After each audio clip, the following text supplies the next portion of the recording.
Jeremias capítulo 1, capítulo 29, verso 1, que diz: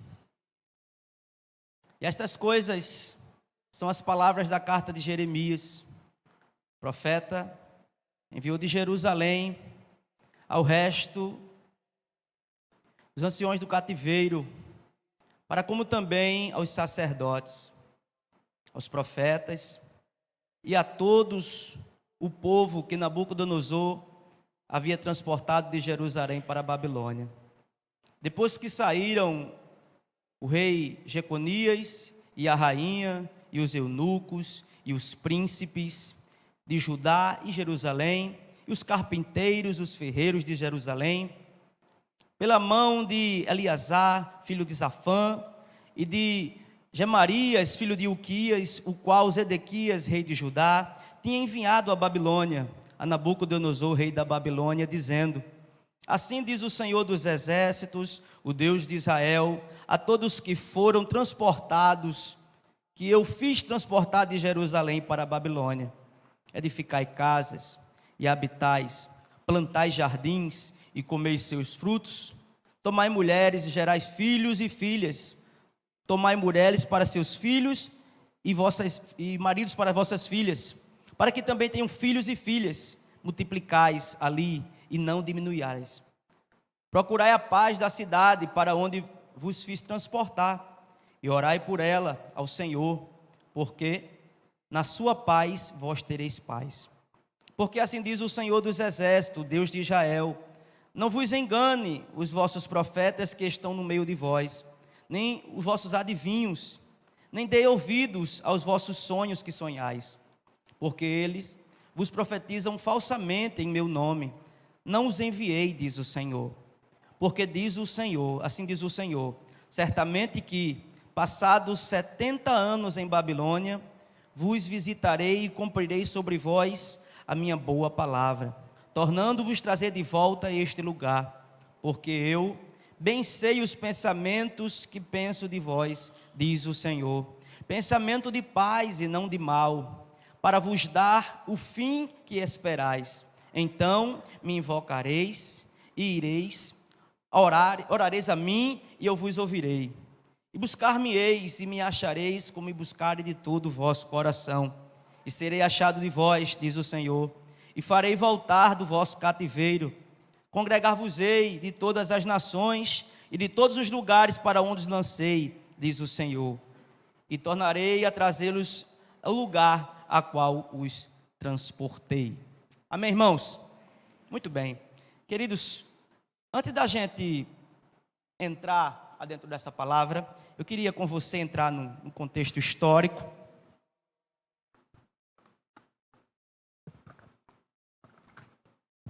Essa é minha, né? Muito bem. Queridos, entendendo um pouco do contexto histórico aqui, em 2 Reis, no capítulo 24, iniciava-se o reinado de um rei chamado Jeoaquim. Esse também que ficou conhecido como um dos piores reis de Judá, o qual fez tudo o que era mal aos olhos do Senhor. Então o profeta Jeremias, no capítulo 22 do seu livro, profetiza ao rei Jeconias, que era descendente do rei Jeoaquim, que ele seria tirado do trono junto com a sua mãe e seriam humilhados. Para cumprir isso que o Senhor falou através do profeta Jeremias, no ano 597 a.C., o rei Nabucodonosor da Babilônia cerca a cidade fortificada, com desejo de vencê-la e destruí-la. O rei Joaquim, rendido sem esboçar reações, agora é levado cativo com a sua mãe. E juntamente todo o povo também são levados. Só algumas pessoas são deixadas. Nesse momento, Nabucodonosor leva todos os utensílios do templo como um troféu e profana a cidade santa. Esse capítulo 29, inicia-se Jeremias enviando uma carta aos exilados em Babilônia. Alguns problemas aqui, queridos, estavam acontecendo. O primeiro deles é que existia alguns profetas profetizando mentiras. E um dos tais é que Deus quebraria o jugo de Babilônia e o cativeiro seria de apenas 2 anos. isso trazia uma falsa esperança ao povo. Ele dizia também que os utensílios seriam entregados, seriam trazidos de volta. Porém, no capítulo 29, esse que nós estamos trabalhando, Jeremias envia essa carta refutando toda essa ideia, dizendo que o povo deveria construir casas, morar nelas, plantar jardins, comer seus frutos, dar esposos e esposas a seus filhos, que eles multiplicassem e não diminuíssem, que orassem também pela prosperidade daquela cidade, porque a prosperidade deles dependia da prosperidade daquela cidade. E ele continua dizendo que o Senhor não tinha falado na boca daqueles profetas mentirosos.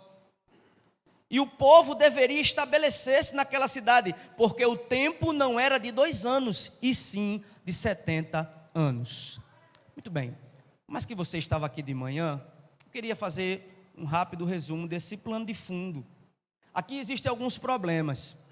O povo, ele foi levado cativo, e agora se tornando de livres, agora se tornaram prisioneiros em terra estranha. Só que não tem coisa pior do trabalhar de Deus do que um falso profeta. Se Deus está trabalhando de alguma forma no meio do povo, e esse trabalhar de Deus ele é incômodo para o povo, a tendência é que a ferida não seja sarada, é que ela seja tratada e permaneça aberta. Para você entender isso, esses falsos profetas, quando traz essa ideia de falsa esperança, que o cativeiro seria absorvido, ele iria diretamente de contra a vontade do próprio Deus. Eu queria dizer para você que não foi o acaso que o povo está sendo levado até Babilônia. Foi vontade de Deus, permitiva de Deus. Estava no calendário de Deus levar o povo cativo à Babilônia. Mas entenda bem comigo. Dentro disso, o profeta Jeremias, ele já tinha nos capítulos anteriores, ele tinha vários embates com esses profetas. Inclusive um deles chega a quebrar o jugo de madeira, e Deus usa o profeta Jeremias dizendo, vai ser colocado sobre você um jugo de ferro, e alguns profetas ali morrem. O cenário era turbulento. Turbulento. Entenda bem comigo, queridos. Agora esse povo ele é levado, e agora está se preparando naquele lugar difícil. Só que do nada alguém diz assim, não precisa nem desarrumar as malas, brevemente a gente vai embora. Era mais ou menos essa confusão que estava na cabeça do povo. Não precisa nem fazer amizade, porque brevemente a gente vai embora. Algo vai acontecer. Só que a carta de Jeremias, ela chega refutando essa ideia. É bom vocês se estabelecerem. É bom vocês se familiarizarem com esse lugar. Criar raízes aqui. Ter filhos. Dar esposos e esposas a seus filhos. Multipliquem. Você quer coisa, irmão, para você contextualizar, você quer coisa mais difícil do que você aconselhar alguém dizendo assim, você está na prova, né? Mas senta aí, não fica em pé não, porque você não vai sair agora não. Fica sentado. Não, mas, não, senta. Aceita que dói menos. Era mais ou menos isso que a carta de Jeremias estava instruindo o povo. Não tenha pressa. Porque Deus não tem pressa de tratar vocês aí. Vocês vão passar um tempo aí. Em segundo, irmão, em primeiro, eu queria tirar aqui um entendimento rápido, extrair desse contexto para nós nessa noite.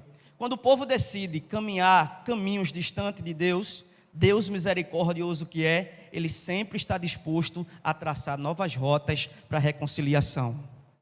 O povo de Israel, por mais inóspito que fosse o cativeiro babilônico, mas era um caminho traçado pelo próprio Deus para trazer o povo de volta para Ele. Quantos me escutam? Diz amém. Deixa eu dizer algo para você nesse entendimento. Se você escolher caminhos para andar distante de Deus, deixa eu te dizer, Deus está no GPS da tua vida, traçando novas rotas para te encontrar e trazer de volta. Ainda que você não perceba, ainda que você não entenda, tem coisas que talvez está acontecendo na tua vida, que é para você não se perder, que é para Deus trazer você de volta para Ele. E às vezes isso pode ser incômodo, mas aceita, porque Deus está cuidando de você. Em segundo, por mais que não entendamos, irmão, o querer de Deus para a nossa vida, devemos aceitar e confiar. e não dá ouvido às mentiras oferecidas nesse mundo. No Salmo 125 diz o seguinte: os que confiam no Senhor são como os montes de Sião, que não se abalam, mas permanecem para sempre. A gente tem vivido um evangelho gourmet, onde as pessoas escolhem o que se alimentar, escolhem o timbre de mensagem, escolhem o pregador, e uma mensagem que exorte, uma mensagem que te aproxime de Deus, ou que nos corrija, ela não recebe muito like, ela não tem grandes visualizações. As pessoas querem o ego afanado, as pessoas querem promessas no presente e no porvir, mas não quer ouvir de Deus: eu quero você para mim, vou apertar você para trabalhar em sua vida. Isso não chama atenção. Esse tipo de mensagem não chama atenção. Um dos propósitos de Deus, queridos, com essa situação, era mudar o cenário do povo para forjar um novo caráter. Quantos me entendem? Diz amém. Deus muda o cenário para forjar um novo caráter. E eu posso aqui colocar mais coisas. Deus, às vezes, quando muda o cenário, Ele muda também os personagens. Talvez tem pessoas que estão caminhando do seu lado, que Deus vai mudar as rotas. Você diz amém? Vou mudar, para não perder você. Às vezes, meus irmãos, quando Deus quer nos ensinar algumas lições, Ele permite determinadas situações. Eu vou dizer novamente.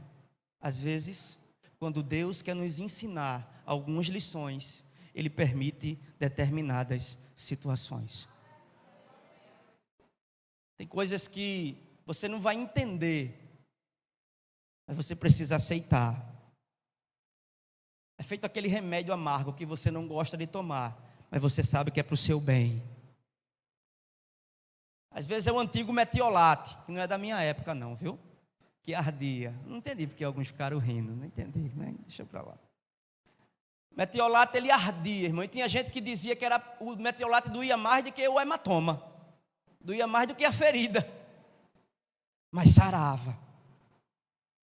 Às vezes entender o trabalhar de Deus é isso, ainda que doa, ainda que seja incômodo, ainda que vá tirar você do sério, tem um propósito. Tem um propósito maior.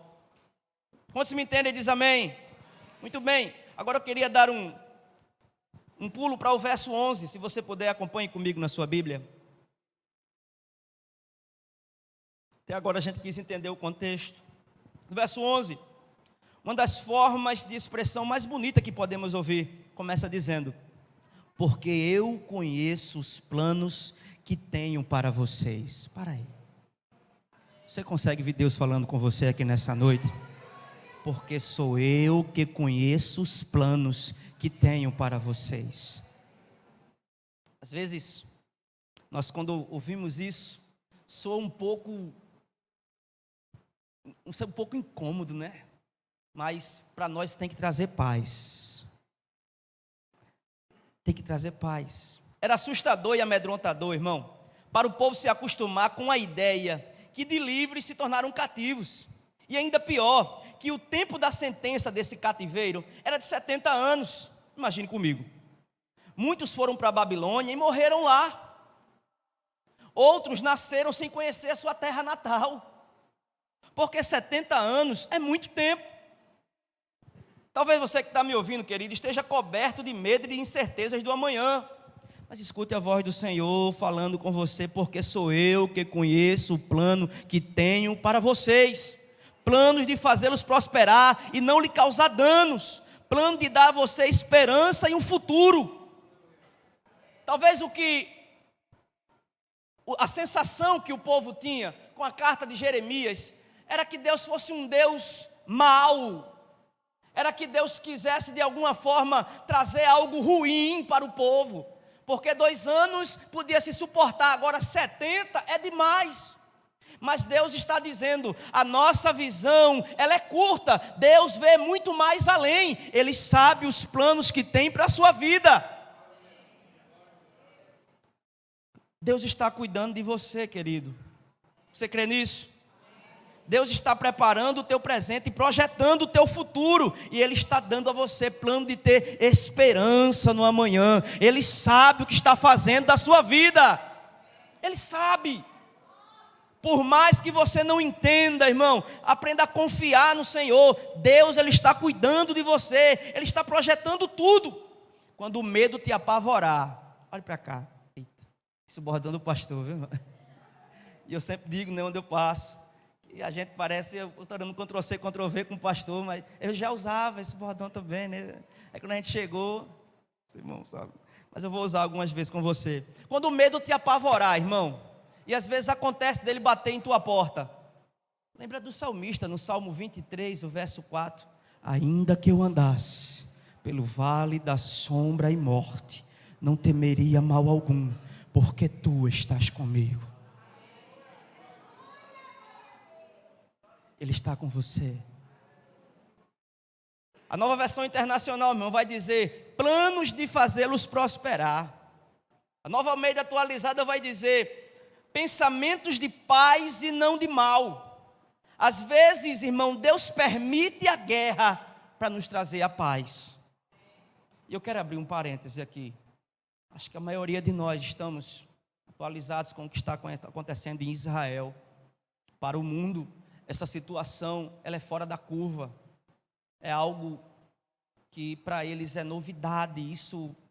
Mas nós que confiamos em Deus e sabemos que Deus é Deus de Israel, sabemos que Ele tem o controle de tudo na palma das suas mãos. Deus não perdeu o controle. Ainda que um chegue e outro esteja na cadeira do poder, toda a autoridade foi dada a Ele nos céus e na terra. Deus sabe o que está fazendo. Quantos creem nisso? Diz amém. Então muitas vezes Deus permite a guerra para nos dar a paz. O povo vai viver, como Jazira tem falado, 70 anos, irmão, no cativeiro do inimigo, porém assistido pelos cuidados de Deus. Sobre o domínio do inimigo, assistido pelos cuidados de Deus. Forasteiros, mas não abandonados. Presos, mas não desassistidos. Deus, irmão, leva o povo para passar aquele momento, mas sabendo, quem cuida de você sou eu. O agente motivacional, irmão, e isso agora está no auge, né? Qual é a palavra motivacional para o momento? O agente motivacional para o povo era confiar nos planos de Deus. Humanamente dizendo, vai se motivar em quê? Que tudo que a gente tinha ficou para trás. Aqui é mergulhar no caminho que a gente não conhece, é confiar nos planos de Deus. Você diz amém? Amém. Talvez, querido, Deus esteja falando com você aqui nessa noite. Vai ter momentos na sua vida que Deus vai cortar todas as arestas de confiança que você tem. Todo o plano B que você tem. E o único para confiar só vai ser Ele. Elevo os meus olhos para o monte, de onde me virá o socorro? O meu socorro vem do Senhor, que fez o céu e a terra. Era só confiar nos planos de Deus. E como diz Isaías, no capítulo 55, verso 8 e 9, ele diz: pois os meus pensamentos não são os seus pensamentos, nem os meus caminhos são os vossos caminhos, declara o Senhor. Assim como os céus são mais altos que a terra, também os meus caminhos são mais altos que os vossos caminhos, e os meus pensamentos mais altos que os vossos pensamentos. Queridos, nós devemos entender que Deus, Ele é Deus. Ele não pensa como nós, Ele não age como nós, Ele sabe do amanhã, Ele projeta o nosso futuro. Deus, irmão, Ele não tem o entendimento humano. Ele não é influenciado por situações externas. Ele não é frustrado por expectativa terrena. Ele é fiel e justo. E Ele nos ama. E nada pode abalar o seu amor. Olhe para Deus com esse olhar. Tudo que Deus estiver fazendo na sua vida, a primícia dEle, Ele é amor. Um dos atributos comunicáveis de Deus é amor. Deus, Ele te ama. Poxa, Deus, eu não estou entendendo porque o Senhor está fazendo isso comigo. Mas eu sei que o Senhor me ama. Quantos entendem isso? Diz amém. Eu sei que o Senhor me ama. Talvez se fosse alguém fazendo isso comigo, eu já estava incomodado. Talvez se fosse outra situação qualquer, eu já tinha saído do sério. Mas eu sei que o Senhor quer meu bem. Quem ama, cuida. O Senhor está cuidando de mim.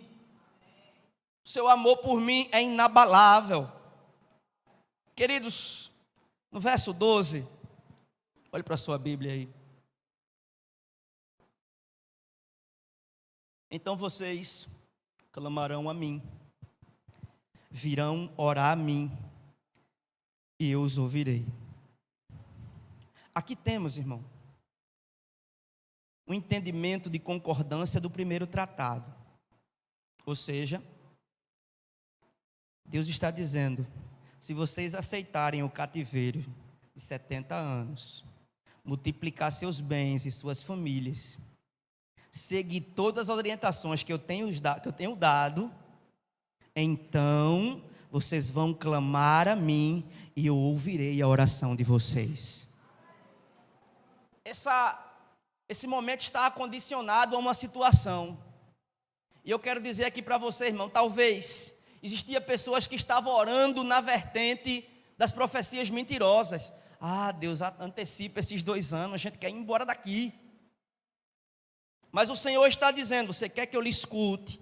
Então vocês vão me clamar, orar a mim e eu os ouvirei. Quando vocês aceitarem para as vossas vidas o meu querer e a minha vontade. Temos entendimento, irmão, que é orar com concordância dos planos de Deus. A Bíblia diz que muitas vezes nós pedimos e não recebemos porque pedimos mal. Não ore com um caminho contrário que Deus traçou para a sua vida. Ore em concordância com os planos de Deus. Ah, Deus, o Senhor quer isso para mim, mas na verdade eu quero aquilo. Ah, Deus, o Senhor pensou isso, mas na verdade eu estou pensando aquilo ali. Deus está dizendo: se você aceitar a minha vontade para a sua vida, eu vou ouvir sua oração. Quantos me entendem? Pode dizer amém. Por mais difícil que seja, irmão, nós devemos aceitar os planos de Deus e ter certeza que Ele está nos ouvindo. Aceite os planos de Deus para a sua vida. Alguns vão dizer que às vezes a gente esperneia, mas aceite. Se você quer que Ele escute a tua oração, mediante o momento que você está vivendo, aprenda a aceitar. Você pode contar os seus anseios, Ele está lá para te ouvir, mas aceita. Tá bom, Senhor, eu vou viver o que o Senhor quer. Nesse momento a sua oração vai estar alinhada com a vontade de Deus para a sua vida.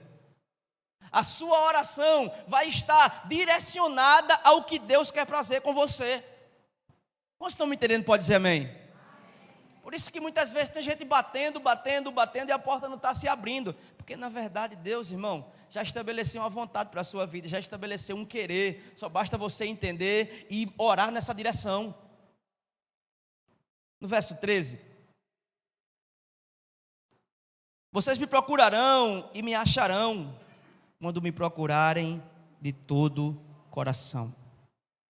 Essa expressão, irmão, é tipicamente deuteronômica. Como está escrito em Deuteronômio capítulo 4 e verso 29.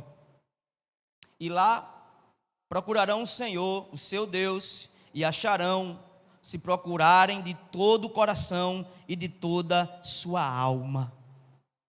O povo de Israel, irmão, deveria negligenciar as adversidades e buscar Deus de todo o coração, tendo o Senhor como exclusividade. E só parar de buscar quando encontrá-lo. Nos faz lembrar o Salmo 42, verso 1, que diz: como uma coça anseia pelas correntes das águas, assim minha alma anseia por ti, ó Deus.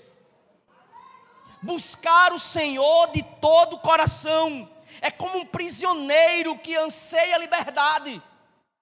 É como marinheiros que estão à deriva em alto mar, ansiando ver a luz de um farol para chegar em porto seguro. Buscar ao Senhor de todo o coração é como um sedento querendo matar a sua sede, e a única água é a presença dEle. Buscar o Senhor, irmão, de todo o coração, é você entender que Ele é insubstituível na sua vida. ninguém substitui o lugar dele dentro de você. Deus estava causando isso no povo. O povo, ele se misturara com aquilo que Deus mais abomina, adoração pagã. Deus, ele é exclusivo na sua vida, e agora ele busca ser prioridade. E eu quero abrir um parêntese aqui, irmão. Se qualquer coisa dentro da sua vida estiver roubando o lugar de Deus, aguarde, porque ele vai causar uma situação para esse lugar ser dele. Coisas, lugares, pessoa, situação, esse lugar exclusivo aí na sua vida, ele é de Deus. Buscar ele de todo vosso coração. Jeremias ainda vai continuar no verso 14 dizendo: e eu me deixarei ser encontrado a vocês, declara o Senhor, e os trarei de volta do cativeiro, e o reunirei de todas as nações e de todos os lugares por onde o dispersei, e trarei de volta para os lugares que eu deportei, diz o Senhor. Perceba, irmão, que o que deve ser observado não é o lugar da adversidade. O que deve ser observado é quem está com você nesse lugar. Lembremos que nós estamos nesse mundo, mas nós não somos daqui. Nós somos embaixadores do céu, em terra estranha. Como o povo estava cativo lá em Babilônia, nós estamos nesse mundo. O povo estava aguardando os 70 anos se findar, e nós estamos aguardando a volta do Senhor. Deus tranquiliza o coração do povo, dizendo que as coisas estavam dentro do seu plano, irmão, que o cativeiro iria ter fim, só bastava aguardar, porque aquele processo era necessário. Hoje, para a igreja do Senhor, o Senhor fala conosco, dizendo, em João 16:33, eu disse essas coisas para que vocês tenham paz em mim. Nesse mundo terei aflição e tribulação, mas tenha de ânimo, eu venci o bom. A esperança da nossa vida, ela não pode ser nesse presente, ela é no porvir. Quantos creem nisso, diz amém? Se a sua esperança estiver findada nas coisas desse mundo, rapidamente você será frustrado. E o Senhor fala isso conosco para a gente ter paz na alma. Paz na alma. Esperança no futuro. E essa paz, irmão, que o Senhor nos dá, não é ausência de guerra e lutas. É autocontrole e equilíbrio no meio das tormentas. Perceba que o povo traz essa palavra através da carta para tranquilizar o coração do povo. Mas ele não tira o povo daquele momento de lá. Deus, quando ele fala conosco, ele nos dá paz em meio às lutas. Você diz amém? É difícil arrastar um amém nesse momento, né? Ele traz paz para mim e para a sua vida no meio da adversidade. Ele traz esperança de um futuro numa realidade totalmente adversa. Porque, querido, dificilmente você se manterá esperançoso olhando para as circunstâncias que estão ao seu redor. Porque o que você está vivendo talvez é totalmente ao contrário daquilo que Deus prometeu que você viverá. Você está comigo, você diz amém? Mas lembremos que o justo não vive por vista, ele vive por fé. O que você está vivendo não é o que Deus talvez planejou para você viver. Em resumo disso tudo, entendemos que não é sobre o lugar que estamos, mas e sim quem está conosco nesse lugar. É só lembrar no capítulo 33 de Êxodo, como aqui foi falado pelo irmão que nos orou por nós. Moisés, ele tem um diálogo lindo com o Senhor. Eu queria que você me desse ouvidos. E eu acho uma das expressões lindas desse diálogo de Deus com Moisés, porque Deus, ele supre de certa forma a necessidade que Moisés ele tinha de traçar aquela trajetória. Existia povos inimigos que podiam vir contra o povo, mas Moisés ele agradece pelo cuidado do anjo, afinal, o anjo já era de bom tamanho. Quem não quer saber que tem um anjo na frente, irmão? Diga amém. Um anjo na sua frente. Mas eu vou conjecturar, Moisés orando dizendo: Senhor, obrigado pelo anjo, ele é grandão, viu? Mas se o Senhor não for conosco, aleluia, eu não quero dar um passo à frente. Você consegue entender isso, irmão? Se você não for conosco, a gente não quer sair desse lugar. Sabe o que é que eu entendo? É que quem um dia teve o privilégio de gozar de sua presença, não troca ela por nada. Oh Deus, o anjo é grandão, hein? As asas dele cobrem a gente tudinho, mas a gente quer ir com o Senhor. Aleluia! A gente quer que o Senhor esteja com a gente. Aleluia, você está entendendo? Deus está nos levando a um entendimento, irmão, que não importa o que estamos vivendo, não importa o lugar e as situações que estamos, se a presença dele estiver conosco, nós estamos em paz. O cativeiro babilônico teve um tempo para começar e um tempo para terminar, porém, existe um lugar que não é físico, mas ele é refúgio e fortaleza para mim e para você nas adversidades. E esse lugar é dentro de você. Pastor, dentro de mim? Sim, você é templo e morada do Espírito Santo. Esse lugar é refúgio para você nos momentos de luta, nos momentos de adversidade. Às vezes alguém está orando dizendo: Senhor, venha cá. Ele dizendo: eu já estou aqui, eu já estou com você, só basta você se refugiar em mim. Queridos, entendendo isso, irmão, o Senhor Jesus, Ele nos deu livre acesso à sua presença. Ele diz: vinde a mim, vós que estáis cansados e sobrecarregados, e eu vos aliviarei. Entendendo isso, irmão, nós nos amedrontamos pelo tempo de Babilônia. Nós não nos amedrontamos com Nabucodonosor. Ainda que o Senhor permita que a gente passe nos vales, nós não temeremos, porque dentro de nós existe um lugar seguro. Eu queria que você agora se permitisse a desfrutar da presença dele que vive dentro de você. Ainda que as circunstâncias atuais, queridos, que você esteja vivendo, pareça às vezes até que o inimigo está lhe vencendo. Eu já vi alguém dizer: rapaz, o inimigo está agindo na minha vida, está fazendo isso, está fazendo aquilo. Às vezes dá tanta legalidade, é o diabo. Mas eu quero te dizer, irmão, o diabo ele não passa de um cão na coleira de Deus. Ele só faz aquilo onde o Senhor permite. Quem cuida de você é o Senhor. Querido, eu queria que agora você se permitisse a correr para esse lugar seguro, esse lugar que te traz paz.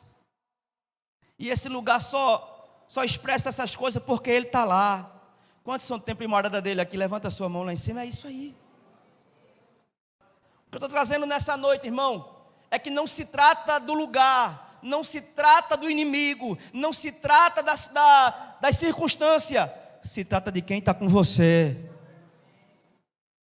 Pode ser deserto, terra que não dê nada, mas quem é que está com você? Aleluia! Você está entendendo Jesus falando com a gente?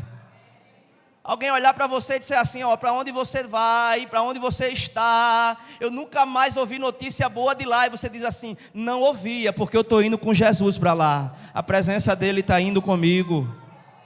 Os discípulos no caminho de Emaús vinham desabafando um com o outro.